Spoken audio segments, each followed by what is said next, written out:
Baiklah teman-teman, langsung saja kita lanjut part kedua dari film yang berjudul The Roundup Punishment ini guys. Di bar itu mereka pun bertemu dua orang pemilik lokasi yang tidak akur dan sering begaduh seperti anak kecil. Seok pun meminta mereka berdamai dan berpelukan, namun ditolak oleh keduanya. Seok dan Hyung pun meminta Jisoo untuk menangkap mereka. Karena takut, kedua orang itu pun berpelukan seperti anak kecil dan saling minta maaf. Seok pun berperilaku seperti mendamaikan anak kecil. Akur ya, ucapnya. Lucu ya guys ya. Lalu setelah itu Seok pun meminta uang damai dan memberikannya kepada Jisoo untuk dijadikan uang membuat akun dan deposit di judul itu. Seok sempat bertanya mengenai situs judi online, namun mereka mengaku tidak mengetahuinya. Seok memintanya mengabarinya jika sudah mengetahuinya, lalu kemudian pergi. Kedua orang itu pun menggibahinya dari belakang.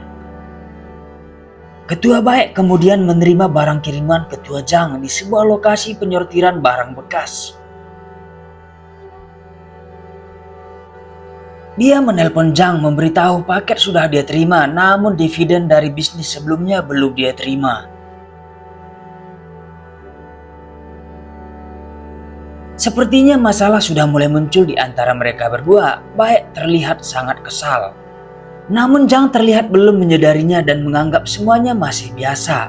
Baek pun kemudian mengajak anak buahnya untuk pergi ke Korea.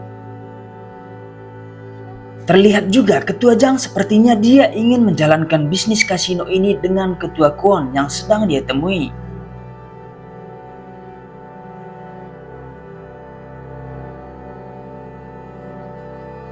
Dari tim detektif sembari menikmati makan mereka mengatakan kesulitan mendapatkan informasi pelacakan judul itu, di mana IP-nya berubah-ubah dan tidak terdeteksi.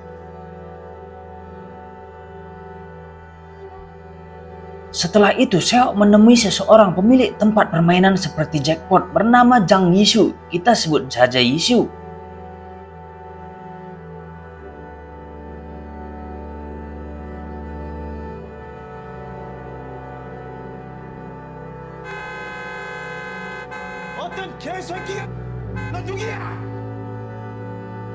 Dia membawa orang tersebut ke kantor polisi dan menanyainya seputaran judi online kasino. Orang tersebut pun mengaku mereka menggunakan program yang sama dengan judi online, namun beda secara bisnis dan perlakuan. Orang tersebut juga bercerita di tempat judi online di mana anak-anak dipenjarakan secara ilegal dan dipaksa bekerja.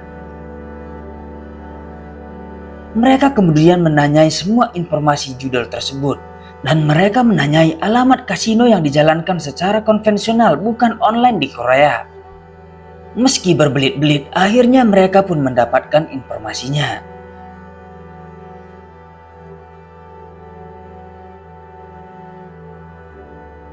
Mereka membawa orang tersebut dan memintanya masuk untuk bermain dan mengamati. Sementara mereka menunggu di dalam mobil.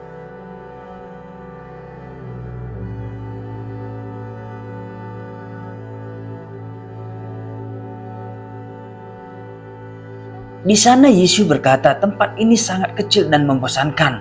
Hal itu menarik perhatian seseorang dan kemudian mengajaknya ke sebuah ruangan. Misi sepertinya berjalan. Orang tersebut memperkenalkannya judi online, di mana salah satu andalannya adalah kasino dan banyak lagi permainan di dalamnya. Dia pun berpura-pura merajuk dan ingin meninggalkan orang yang memperkenalkan game itu. Orang tersebut kemudian membujuknya dan menjelaskan mengenai keanggotaan VIP di mana memerlukan minimal taruhan 10 miliar. Karena terkejut, dia pun dibuat keceplosan sampai memanggil nama detektif Seok melalui komunikasi mereka. Hal itu membuat orang tersebut melarikan diri. Seok dan timnya pun bergerak cepat dan menangkap orang tersebut.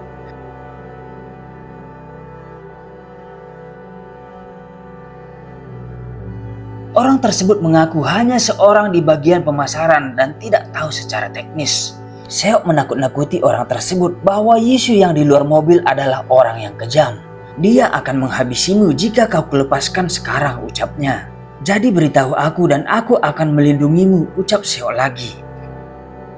Orang tersebut pun kemudian hanya bisa memberitahu dan mengetahui atasannya secara langsung.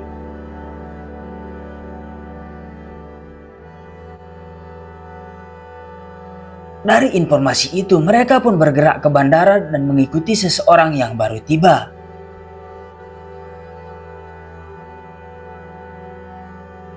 Orang tersebut berhenti dan masuk ke sebuah toko pakaian.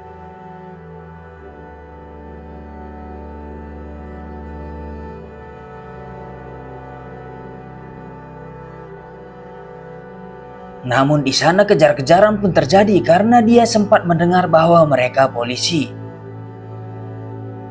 Meski berhasil lari dan keluar dari gedung itu, namun dia malah masuk ke mobil Seo.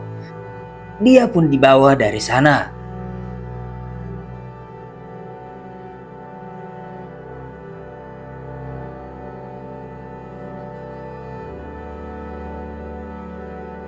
Jika kita mundur sedikit, orang tersebut sebenarnya tiba secara bersamaan dengan Ketua Baek.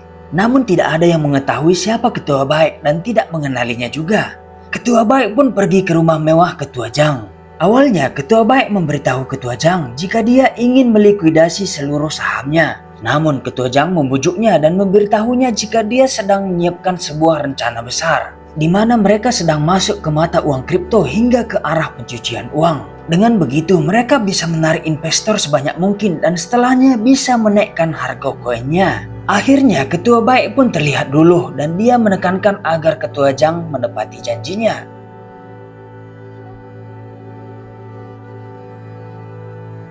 Di sisi kantor polisi, mereka menginterogasi orang yang baru saja mereka tangkap. Namun orang tersebut tidak mau memberitahu apapun meski ditanya dengan cara apapun. Bahkan dia meminta menggunakan jasa pengacara untuk membela diri. Sementara Ketua Baek membunuh Go di dalam sebuah mobil, tidak jelas alasan dia membunuhnya.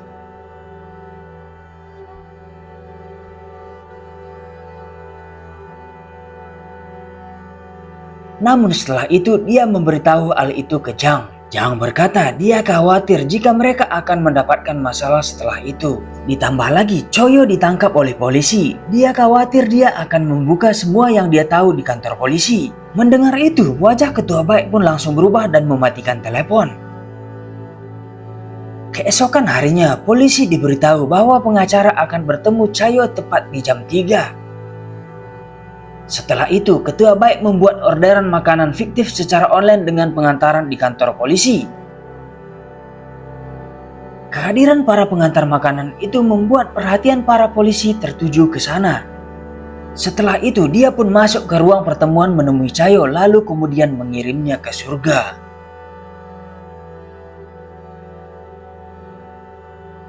Di sisi lain, melihat semua apa yang dilakukan Ketua Baek, di mana membunuh orang-orang mulai dari Go hingga Choyo, dia pun merasa cepat atau lambat mereka akan menjadi sasaran selanjutnya. Dia memprovokasi Ketua Kwon dan mereka merencanakan sesuatu untuk melenyapkan Baek, di mana membuat perhatian polisi tertuju kepada Baek, bahkan mungkin menangkapnya lalu membunuhnya. Berlanjut di part 3 ya guys.